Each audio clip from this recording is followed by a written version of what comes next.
Empêtrés dans un scandale depuis qu'ils ont été soupçonnés d'emploi fictif, Penelope et Classe égale HRL François Fillon ont dû faire face à leur condamnation en juin 2020 à 5 ans d'emprisonnement dont 2 fermes.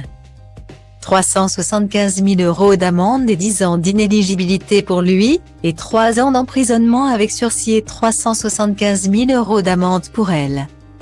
Ils ont décidé de contester cette décision de justice et ce 15 novembre 2021, au premier jour du procès en appel. Une journée intense pour l'épouse de l'ancien Premier ministre, 2007-2012, sous Nicolas Sarkozy, qui souhaite faire changer son image auprès de l'audience.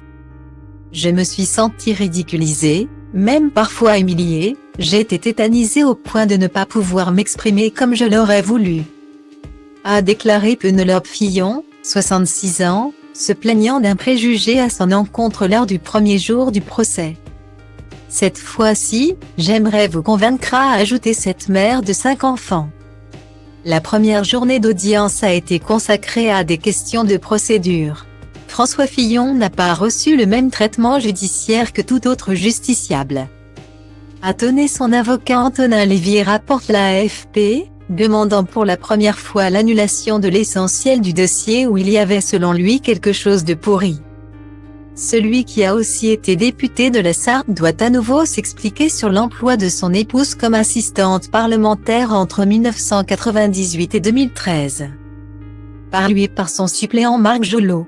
Des prestations rémunérées 613 000 € net, plus d'1 million d'euros bruts, fictives ou surévaluées selon l'accusation. Le travail de Penelope Fillon était certes discret mais essentiel, a toujours clamé son mari. Ces accusations ont surgi alors que François Fillon se préparait à la course présidentielle en 2017. Il a dû alors se retirer de la course et observer la victoire d'Emmanuel Macron au poste de chef de l'État. L'avocat de l'homme politique de 67 ans réclame désormais l'annulation d'une procédure à ses yeux biaisée. En effet, il a invoqué les déclarations, en juin 2020, de l'ex-chef du parquet national financier, PNF, qui s'était ému en commission parlementaire de pression de sa hiérarchie dans cette affaire. Quelques jours avant le jugement du premier procès, le Conseil supérieur de la magistrature, CSM, saisi par Emmanuel Macron, avait lui conclu fin 2020 que la justice avait agi de façon indépendante.